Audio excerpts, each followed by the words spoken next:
Pork pie and apricot yoghurt. There's a disappointing combination. And disappointing is maybe a word you've been using a lot recently. Even in the last week in the Thomas household, we've had the disappointing news that the holiday we booked 18 months ago won't be going ahead. And we understand the reasons for the restrictions, but still these bits of news are disappointing, aren't they? But in these moments of disappointment, I find it helpful to remember some words from the New Testament letter of 1 Peter and chapter 1, words which say this. In God's great mercy, He's given us new birth into a living hope through the resurrection of Jesus Christ from the dead, and into an inheritance that can never perish, spoil, or fade. The inheritance that Peter is talking about is eternal life with God in a perfect new home, and that's an inheritance that can never perish, spoil, or fade, unlike things we hope for now.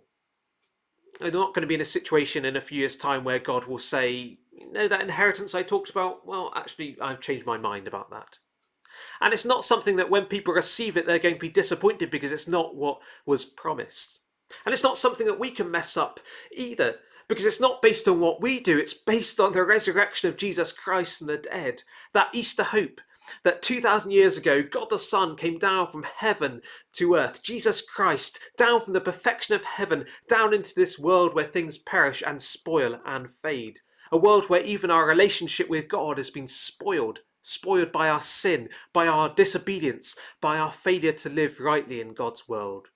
But this Jesus Christ died on the cross to deal with our sin. Then he rose again from the dead, and all those who believe in him are lifted up with him into new life in relationship with the God of heaven, to enjoy that new hope, that new future eternal inheritance.